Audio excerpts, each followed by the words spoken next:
All right, we're live. What's up, guys? This is Keith Kalfas with the Untrapped podcast. We have an awesome show for you today. We're live on 8 platforms. So if you're watching, if you're listening, welcome. We have Adam Sylvester from Charlottesville, Virginia.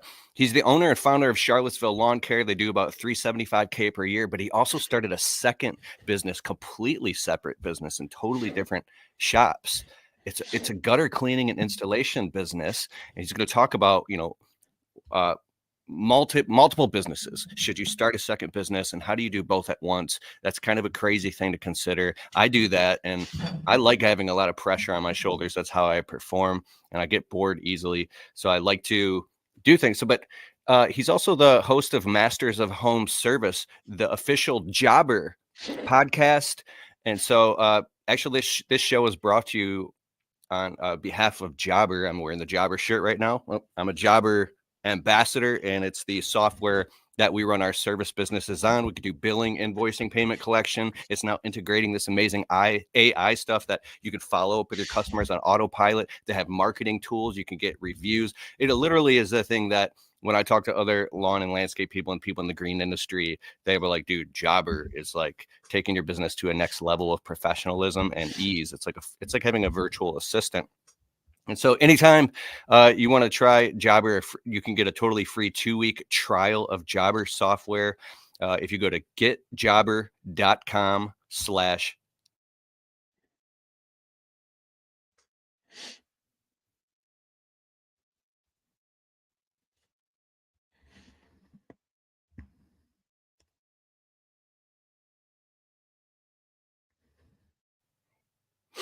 And we just started the show, and can you hear me now?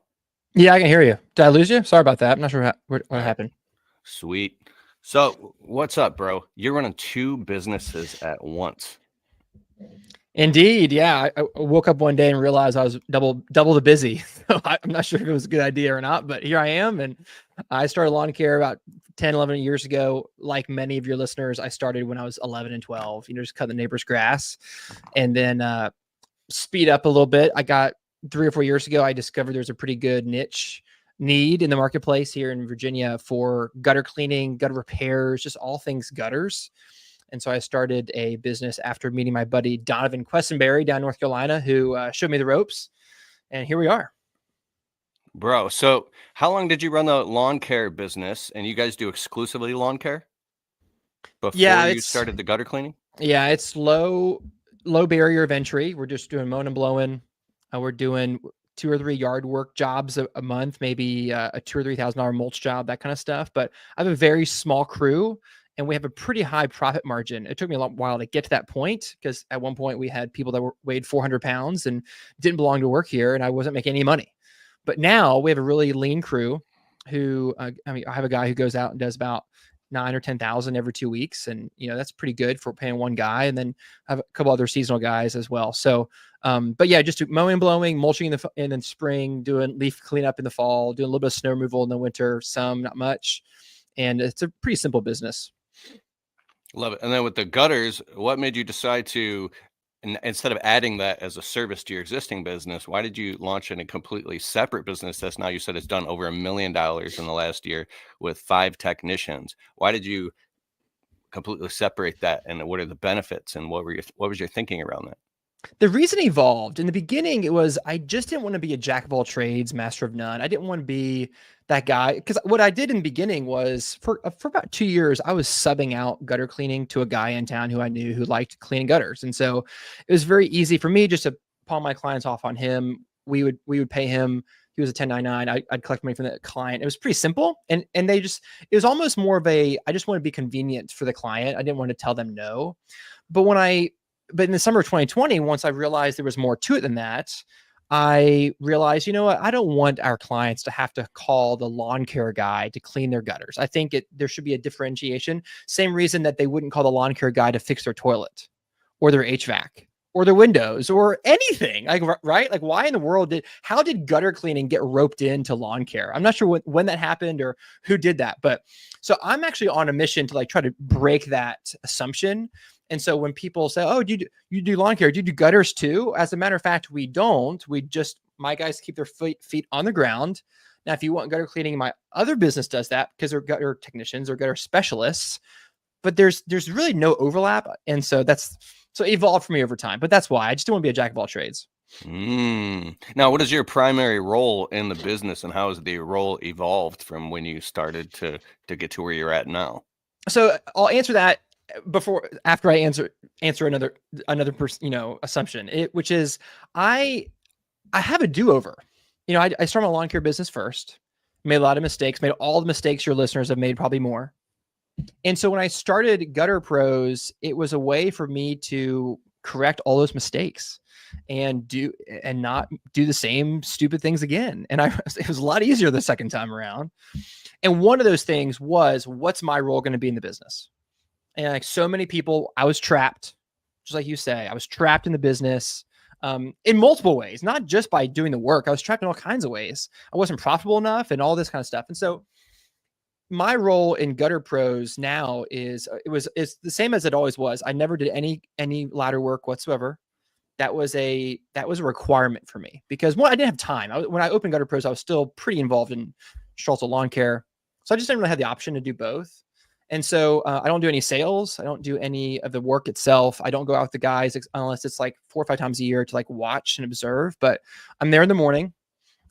Basically I'm a glorified dispatcher right now until we get someone better in place to do that kind of stuff. But I do some dispatching and I do all the marketing and all that kind of stuff. But the technicians do all the upselling. They handle all the sales. We do book people. We do book people immediately when they call. And so I'm constantly training my office staff to be better at that, because that's a huge piece of our business is booking people. We want to solve their problem immediately, not just like, oh, we'll call you back later with a quote. We'll send you. No.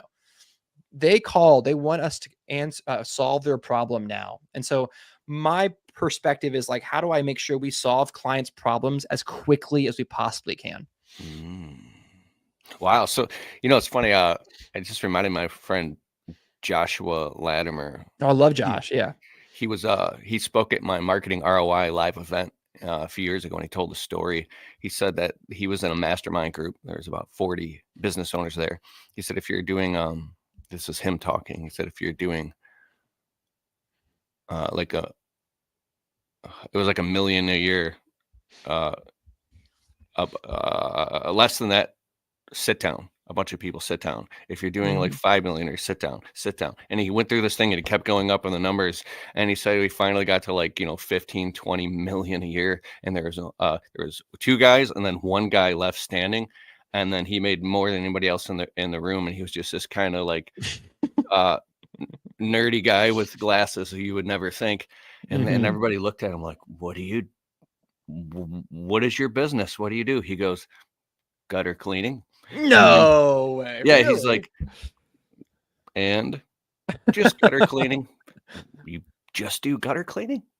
What else? Just gutter cleaning. And like, I'll be darned. And he's like, no, we're the #1 gutter cleaning company in our state, and we're the best in the world at one thing, and we do that over and over and over. So it's like, it was fascinating to me because I've cleaned a lot of gutters. And I've liked to be the only guy that goes on the roof, and I've ran around with a backpack blower, and I've blown out muddy, wet gutters all over somebody's very nice, freshly painted white gutters or soffits or siding, and then was like, why did I do that? And we'd have to rinse and clean it all off. We've made stupid mistakes and stuff.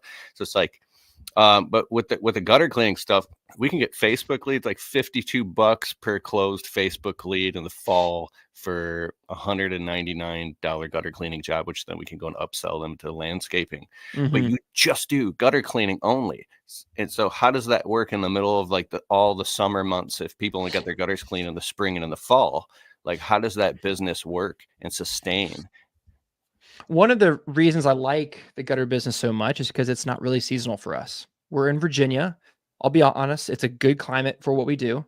It's not too far north where it's cold all for 6 months. It's not too far south where there's just no rain, or, that's an oversimplification, but it's not really seasonal for us. My lawn care business shuts down for 2.5 months for the most part, but we don't. We have people, we clean gutters every month. Now we have peaks, we have highs and lows, but our low doesn't really get very low. And so we clean gutters all the time. We'll go in there, we'll clean gutters. Our average is like $350 average ticket. And then we'll try to get it up to like our bigger, we have 2 average tickets. We have like gutter cleaning average ticket, and then we have like bigger ticket average ticket. And our bigger average ticket is like closer to 900. And so we'll try to get that cleaning up to that 900, whether we do some reseals and some repairs or whatever the case may be. But we, in the fall, I mean, it's gangbusters for sure. It's the busiest time of year. But then the spring is a close second. So our biggest lull is like September, basically. It's like, well, don't clean my gutters yet. But the leaves about to drop. And so we'll try to focus on like installation and repairs and drain flushing and drain repair, those slower months. September is probably the hardest month for us. But it's really just average. It's not too low. I love it. So did you kind of got the lawn care business on autopilot so then you can go focus on the gutter cleaning? So it's funny that the timing is funny on that, because the answer until yesterday morning was yes. And so, yeah, for the most part, it's what Michael Gerber would call an E-Myth, my money machine. It's not a huge money machine. It's not a huge ATM, but it does run itself for the most part. I give it about 7 or 8 hours a week, not even 5 hours a week right now. And I have it on autopilot. So I do want, if we do a yard work job, that's pure gravy. So if we just mow all season between March and November, we'll do fine.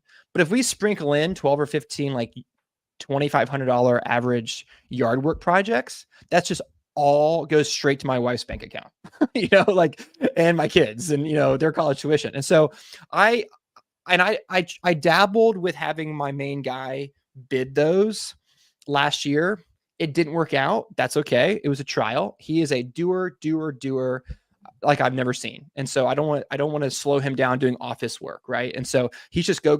He makes a lot of money. He's happy. I'm happy. But so I'll go out and do like 1 or 2 bids a week. At that point, I've filtered them and qualified them. They usually say yes. It's like over a 50% close on a pretty high lucrative margin. And so if I go out there and people see me 4 or 5 times in a month, I'll usually close 2 or 3 of those. And then we'll mow Monday through Thursday. And then on Friday, we'll bang out a $2,500 job. And it's super, super cake. If it rains a bunch and that gets thrown off, we'll just reschedule the yard work job till the next Friday, and that's fine. If we have to, I'll have them do it on Saturday, but I've got it down pretty simple. It does with Jobber, automatic invoicing. The routes are all pretty much the same at this point. I'll tweak it here and there, but it's pretty straightforward. Awesome. Yeah, you said simple. You keep it. You're making it simple, what's the opposite of simple? Complex, difficult, hard, annoying, frustrating. Anybody just joining right now, we're on the Untrapped podcast, my podcast. We just crossed 700,000 downloads, and we have Adam Sylvester on, and he's got a gutter cleaning company and a lawn care company in Virginia, and crushing it. He's also the host of the Masters of Home Service. That's podcast, the exclusive Jobber podcast. So go check that out. If you also see I'm wearing the Jobber shirt. I'm a Jobber ambassador. This show is brought to you by Jobber, is our sponsor for today. If you want to try Jobber, he was just talking about it helps you automate your business. Go to getjobber.com/Kalfas and get a totally free trial. If you decide to sign up with my exclusive link, you get a huge discount. I just want to give another shout out to them because they're so helpful.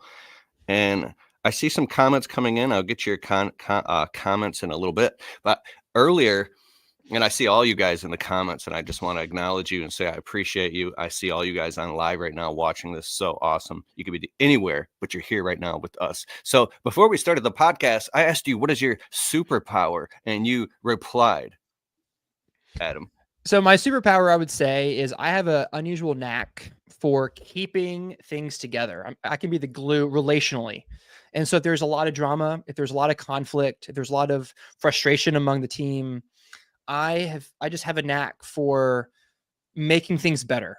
And so a week later, people's like, I don't know how you held I don't know.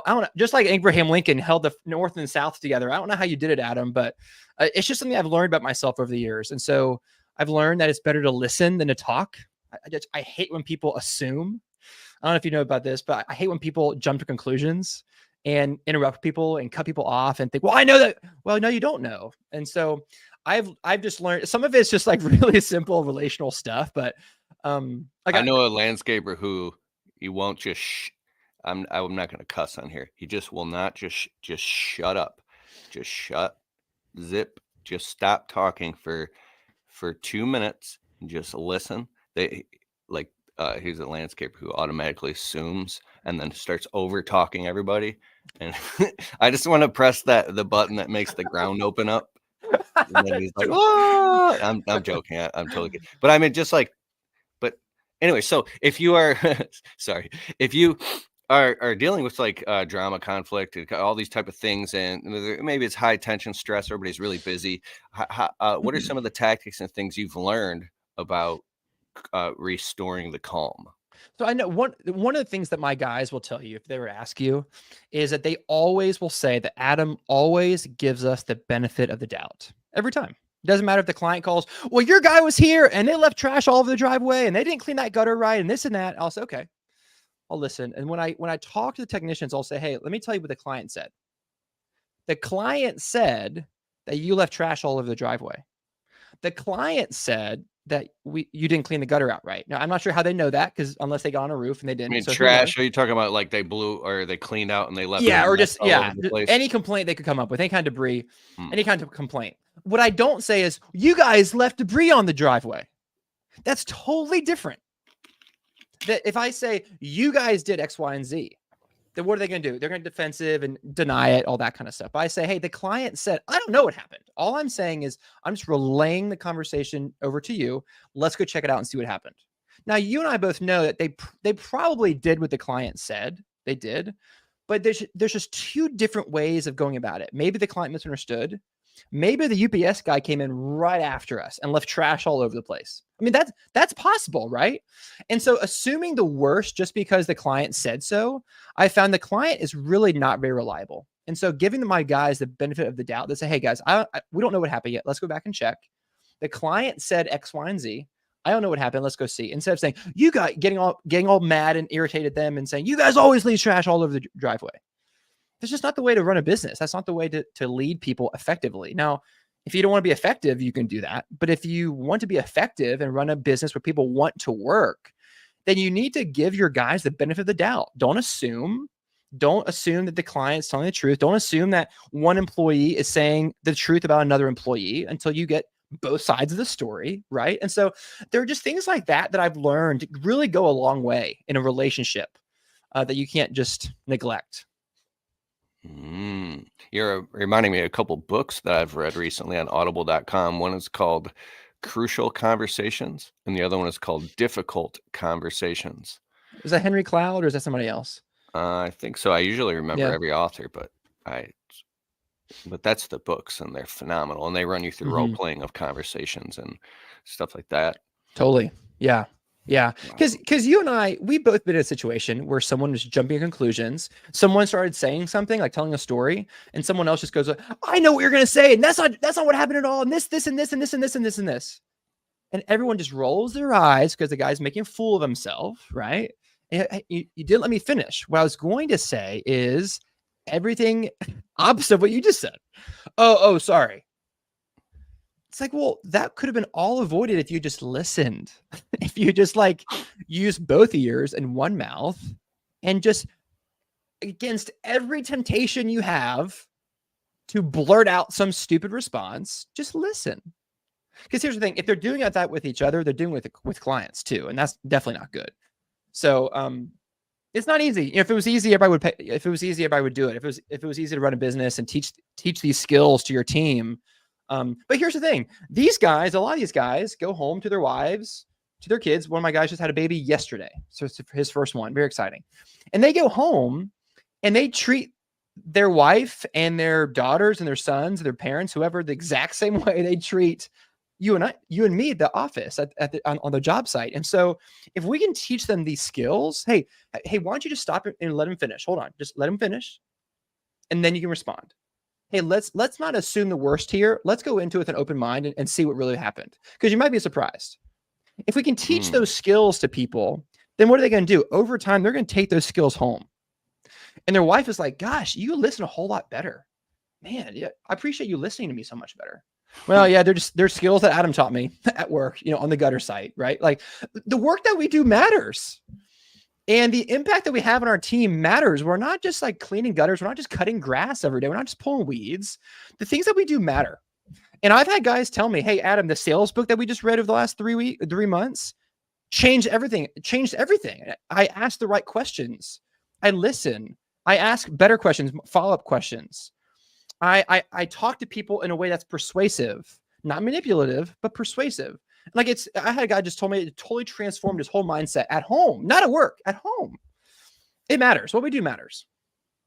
Bro, you're giving so much good insight. It was triggering me about a minute ago because I started thinking about like, man, if there's some narcissistic people in your personal life or personal circle that you might have to deal with that are maybe toxic, but then when it comes to I don't even have any tolerance to deal with a narcissistic or toxic. I'm sorry, that's an extreme thing to say.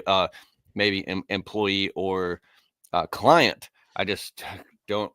I just next because but and I'm not saying that you said that, but it seems like you have this knack to be able to work through because you have compassion and you can see it. It's leadership. It's really it's leadership, and to build a great culture means that you actually care and you're willing to navigate through those scenarios, and that's powerful. So where did this come from in you to be this, and what sparked that so you could work that muscle? So maybe anybody listening who wants to work on that can. I think some of it is nature and some of it's nurture. I think I'll be honest. I think I'm dispositioned to be more of a peaceful personality. I think I'm high S and high I on the disc. I honestly think that someone who's high D just naturally is wired differently than me. It's going to be harder for them, but they can get better. Let's be real. And so I do think I have some natural tendencies towards it, but my parents were this way. My parents were extremely easy to, they were just so good. They were better than I am. They're just really good at keeping people on the same playing field. If there's conflict, they're just really good at conflict management. Now, here's the thing.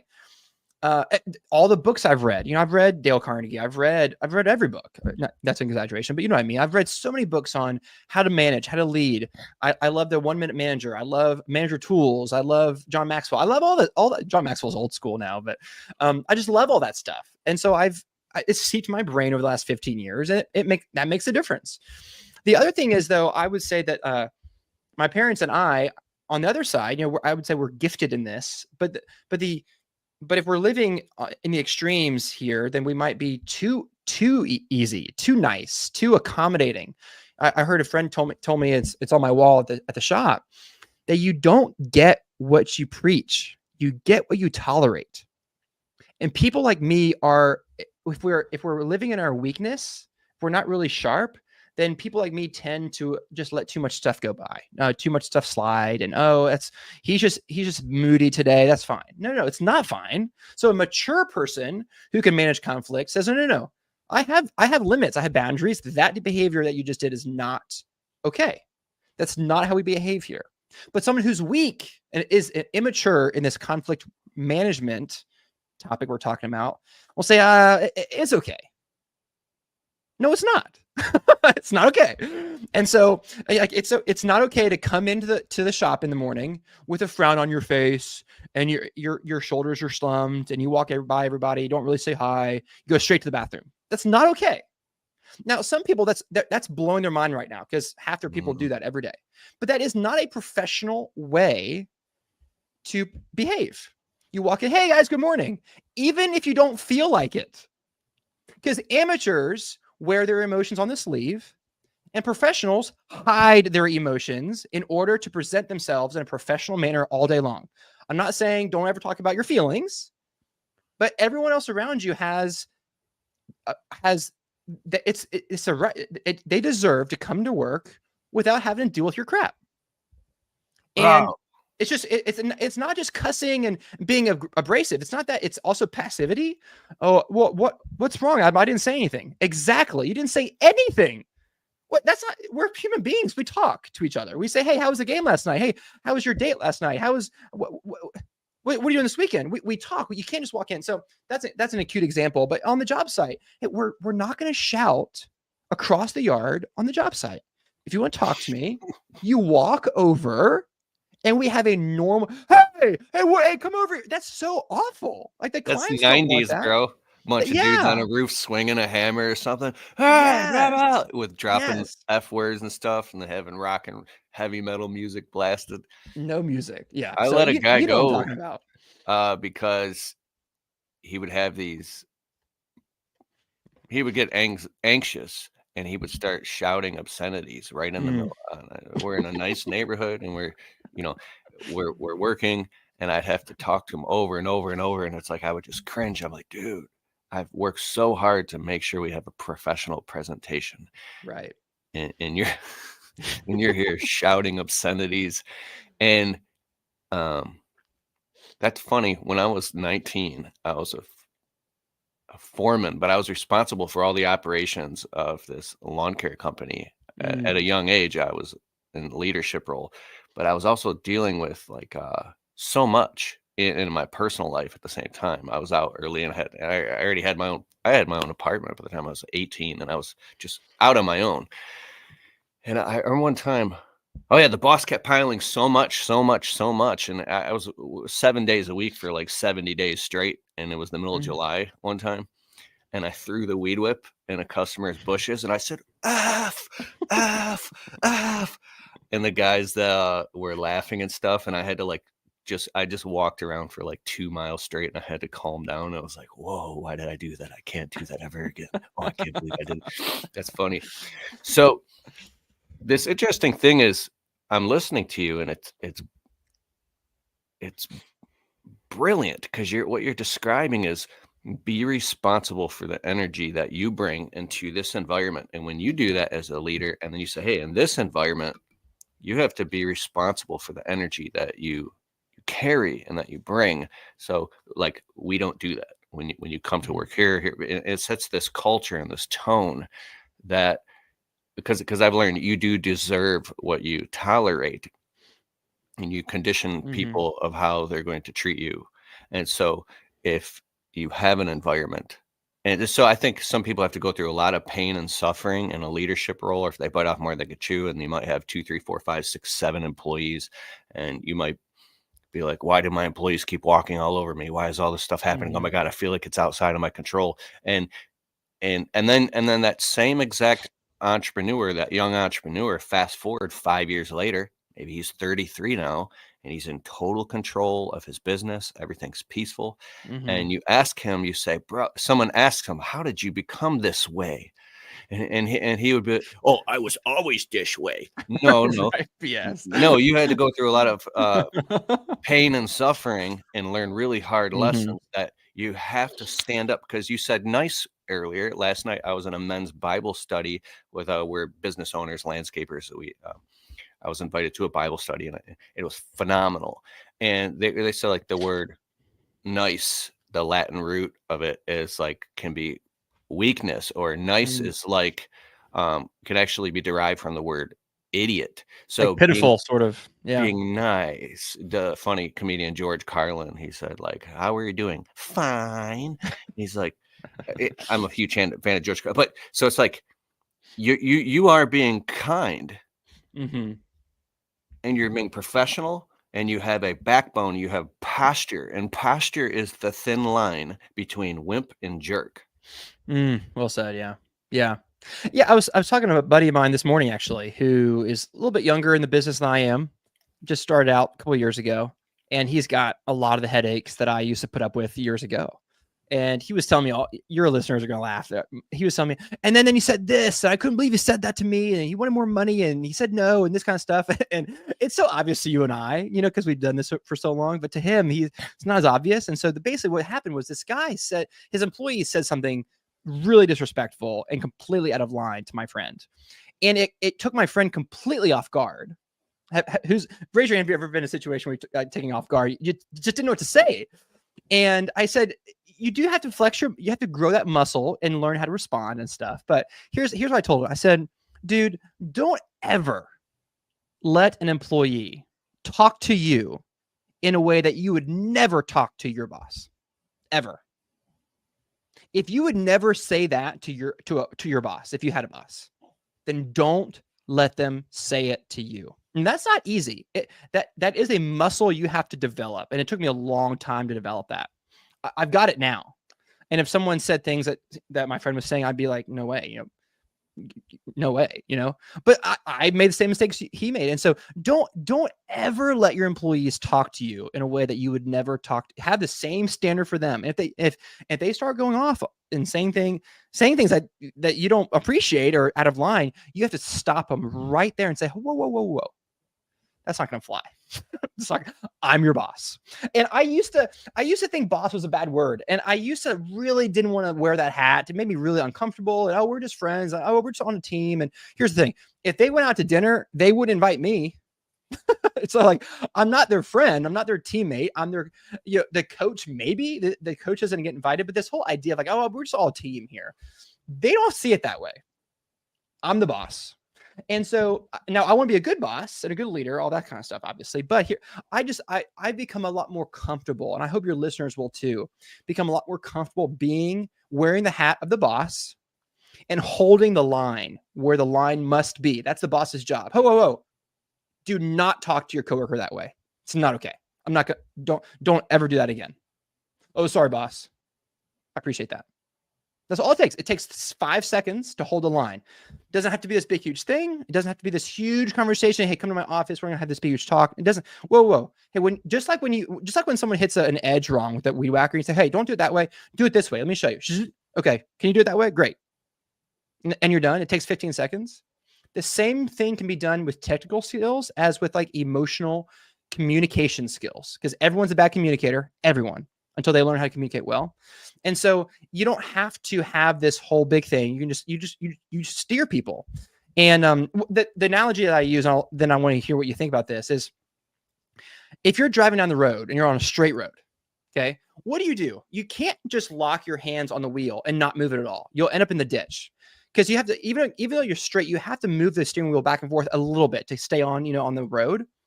What we tend to do is as managers and leaders, we tend to put our hands on the wheel at 12 o'clock and then just hold them there until we are in the ditch.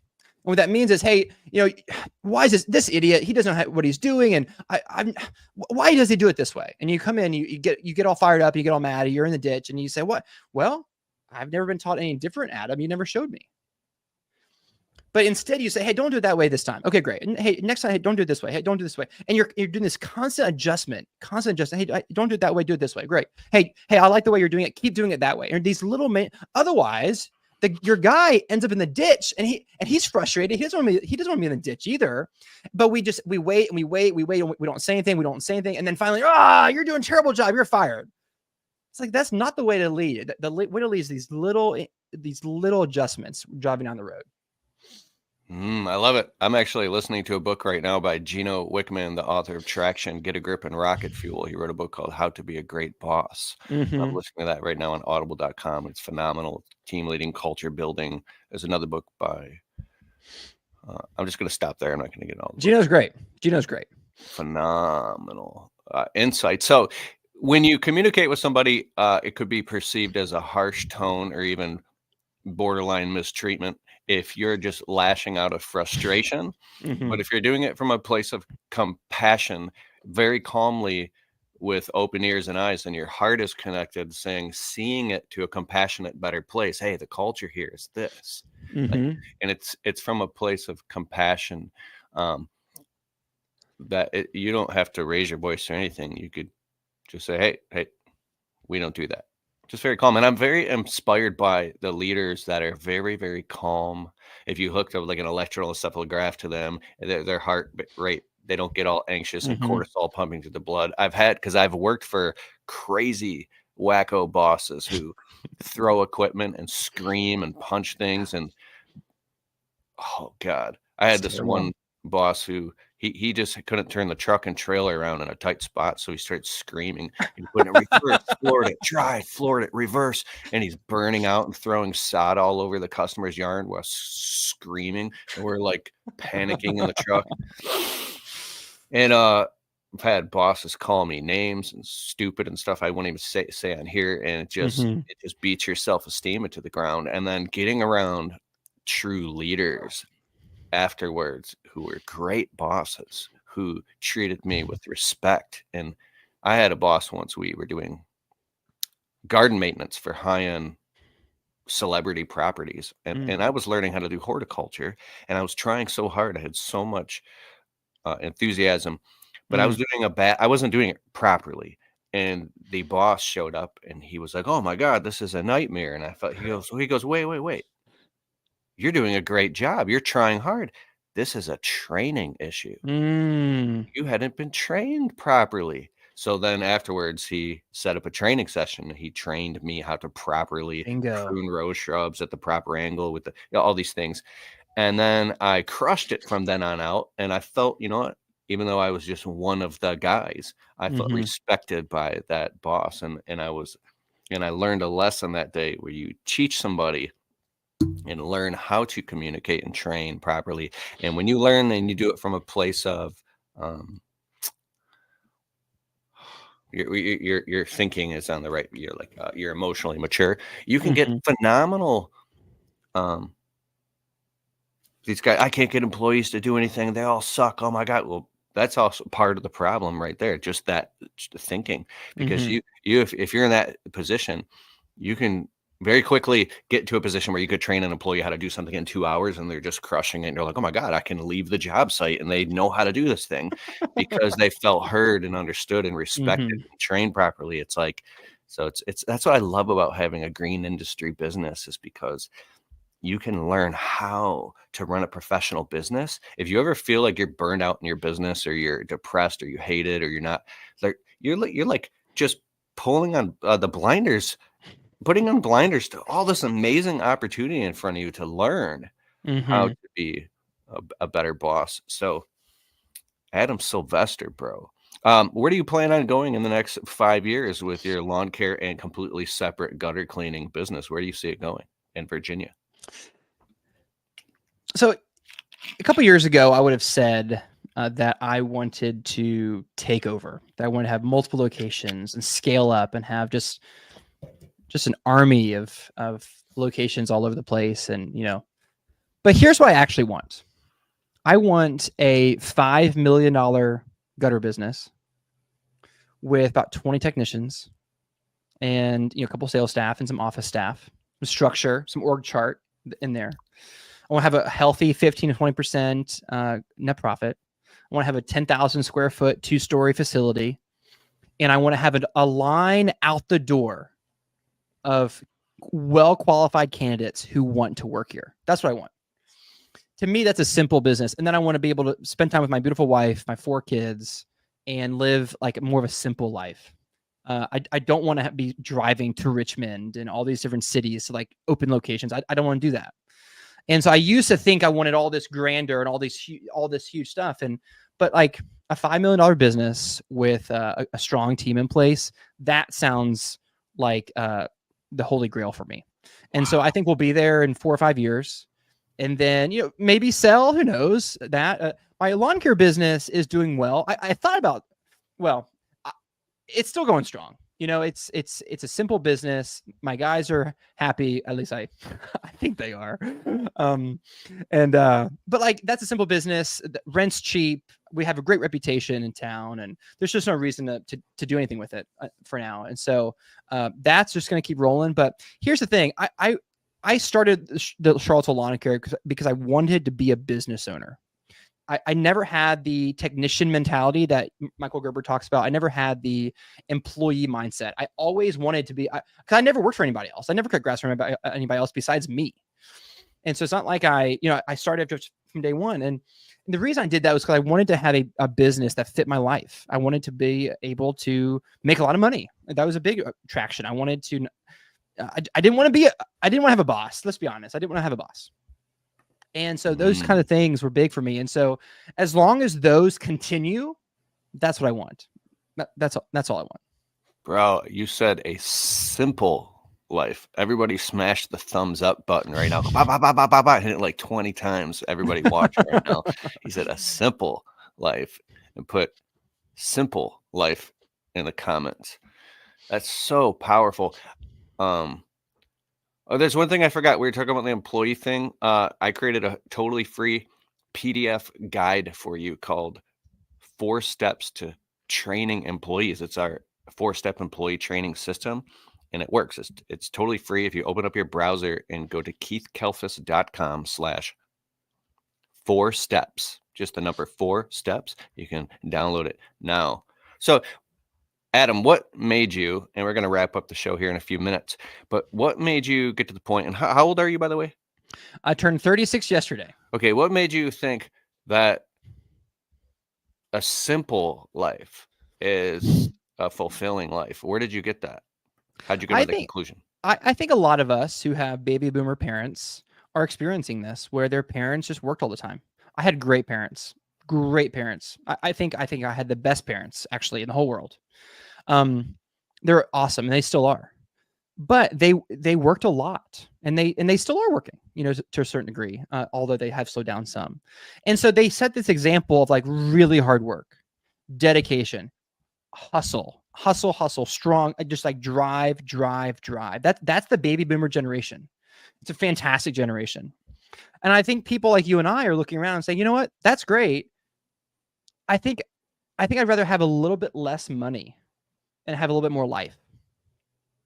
And so now in some cases, people like me who didn't have good parents and they just worked all the time. And, I was in sales for a long time before all this in a previous life. And one after another, I'd see these people walk across the stage and get their big income rings and all this kind of stuff. And they say, yeah, great, this is awesome. But my wife hates me and my kids don't talk to me if I have all this money. And I was 19 don't want years your presence. They want your presence. Yes, well said. And so I was 19 years old. I was burned in my brain. And so 15, 16 years later, I'm thinking, you know what? I do want to have money. And, I don't want to sit around all day, but I do want to have some margin. I want to have some family time. I want my kids to like me when I'm older. And I just think that my family, when I list my priorities, it's my relationship with the Lord, my wife, my kids. Work isn't on there. And yet I spent a lot more time working. And so it's a constant dance between making sure that you're actually giving the time to the things that you say matter most. Yeah, you don't put God first. You just see how that path works out. You end up in a breakdown. So, but luckily there's mercy and there's grace, and you can reprioritize if you can catch on to that and get around other like-minded people that are saying what you're saying. So I have a quick question about the money thing. You said, I'd rather have a little bit less money. So when I do the math, it's like, well, I don't want to say specific numbers because I don't want to trigger anybody, but let's just say you have to have enough money for to pay all your bills, have disposable income, to have money in the bank, money in an emergency fund, and money going into a retirement fund, money be putting aside for investments, money for health insurance, life insurance, home insurance, fire insurance. You got to have a Roth IRA or a SEP IRA. You got to be maxing out your 401ks. You got to have money going into things in case there's an emergency. You got to have a estate planning set up and everything in case anything happens. And then you have to be able to pay for so many things. You need college and so medical emergencies, but with all the inflation, by the time you think you need a couple $1 million, it's just double that. You say at least $4 million just to sustain your current state of living. And then if you live for another 30 years after you retire, it could be $5 million, and that's just to.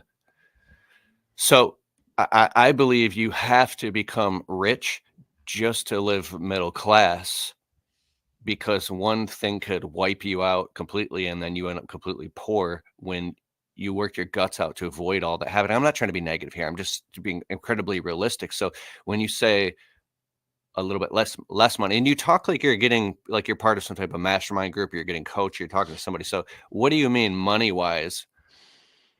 When you the way I said that was intentional, because I was trying to make a point of like the difference. I actually think it's perfectly reasonable to make even more money and not be addicted to your work, And so I don't think there's a direct correlation between how much work you do and how much money you make. I think the opposite should be true, where you can actually like put parameters on your life, work 40 hours a week and still make plenty of money. That's definitely, a lot of people do that. A lot of people that you hang out with, I hang out with, plenty of people are doing that. And so, but I would Which I say thought that, that was impossible to live well, only working 40 hours a week. I used to have to work 100 hours a week mhm,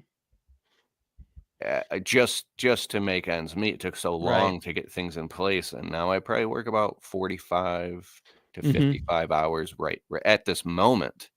mhm. Um, Yeah, same here. I'd say I'm around 45 to 50. Um, yeah. And so like, I would say a couple $100,000 a year of income, maybe 200,000 to 300,000 income with a little bit more distribution on top of that. As long, and then of course we have 4 kids now. Maybe we'll have more kids, so you probably need to increase that accordingly, that income. But I think that we don't need to have a big huge house. We can just live in a normal house where we have some land and stuff. And hey, quick question: if you have 4 kids, are you thinking like, oh my god, I got to put money away for all their college and all these things? Is the pressure like crazy high? Because you seem incredibly calm and happy and resourceful. Like everything's great. I have a 7-year-old son down to a 6-month-old. And so, yeah, I mean that's starting to become a factor. Like, okay, we do need to, of course, I went to college, but I didn't want to. And so I went to it. That's a long story, but I'm not really hoping my kids all go to college, right? Now, my wife, who's an engineer who loves school, but we homeschool our kids, and I think they'll be really well rounded, and they can do all kinds of things when they get older. But I do want to have some money aside for something that they can do, And so if they want to go to college, I want to have some savings for that. But yeah, I think that there's not a whole lot. There's pressure, but doesn't help to get all worked up over it. So back to your saying your skill of being able to maintain a calm. Yeah, I'd say so. Yeah. Bro, I love what you're saying. And just listening to you talk and listening to your resourcefulness, it seems like you've built a toolbox that you know how to access calm. And so, final question. Yeah. How are you working on the business as well as working in the business and strategizing and planning and making this future happen? What is how do you block and tackle that? How are you calendaring that out? Who are you getting mentored by? Things like that. I can answer that in a couple different ways. One way is I set aside Wednesdays to be my productive projects day. And another way of saying that is that's the day I really work on the business. And so I don't go into the shop on Wednesday mornings because let's be real. I mean, I drive to the shop, shoot the breeze, get the guys out the door, shoot the breeze some more, get my truck. It's just there's so much waste and transition. So I'm trying to eliminate transition in my life, but that's a different story. Wednesdays are the days that I really work on the business. And the guys know that I'm available if they need me, but I'm not available for like just chit chat. It's only for emergencies and stuff. Of course, the whole point I'm working is to eventually eliminate emergencies, right? That's the whole point of working on the business. So that's one way I'm doing it. To be more specific, I'm doing a lot of I shouldn't say a lot. I'm doing more and more role play with my technicians. Okay, let's practice how you ask for a review. How do you ask for the upsell? How do you talk to the client? And just practicing and teaching them, because that's an investment in the business. If I can get my technicians from a A- to an A+, that is working on the business, making sure they're better in the future. And then on a really big scale, I'm in Breakthrough Academy. It's a business coaching program. I've been in it for about almost 2 years now. BTA, it's a Canadian group. They're great. It's for contractors and stuff. And I was at their big event back in January, and Mike McAllowitz was speaking. And I like Mike, but he was better than I expected. I mean, he spoke for 2 hours. It was great. And he nailed The it. author of Profit First. Yeah, exactly. So I've read his book a bunch of times. I like Mike, and I really respect him. So he's speaking, and at the end, he said, "Hey," he said, "Guys, people always ask me, Mike, what's the one thing? Mike, what's the one thing I can do to make my business better? What's the one thing? What's the one thing? What's the one thing?" And he says, "Guys, listen, the one thing that you can do to make your business better is to look at your calendar, go ahead in time, 12 months, and block off a 1-month-long vacation that you have to unplug from the business." I was like, "What?" Now, I had heard that before, but it didn't really resonate. He said that will make you make your business better if you really mean it. If you put it on the calendar and you really mean it. And so I did that, and I came home and told my wife, and she was like, "Okay, cool." I think at first she was like, yeah, he's just coming off of a high from the retreat. But I meant it. And so every day I think about the vacation I'm taking in mid-January to mid-February of 2025. Like, oh, I gotta get this figured out. Oh, I need to fix this. Oh, I need to fix this, because that's going to be a problem when I'm on vacation with my kids and my wife, my beautiful, lovely wife. I don't want to be getting calls. I don't want to get texts. And I also don't want the business to just to crumble because my phone's off either. I want to thrive, right? And so that's really put me in a different mindset for the whole rest of the year. And so it's kicked me in high gear. I'm using some apps like Gemba Docs. It's a great app for like SOPs and manuals. And I'm just real quick. I'm laughing because it was a wedding anniversary with my wife, and we went up north, got a hotel by the beach, and I bit off more than I could chew, and I didn't plan accordingly. And so I was sneaking some business calls like right in the middle of our wedding anniversary. And like my wife has this thing, if like there's a fine line where you can feel that her feelings are hurt or she's getting upset. Yeah. Everything from that point is just trying to get you're just in the doghouse, bro. And I love that she's that way, and she's so transparent, and I'm very blessed. Totally. And so now I learned, like, before the wedding anniversary, I'm planning that stuff out. So everything is done like 3 whole days before that time. That way, any loose ends, everything's totally tied up. So you're saying you create this urgency on yourself to get all these things in order, and it creates a pressure that you're going to take a whole month off. You've already declared this. So keep going. You're talking about SOPs, I think.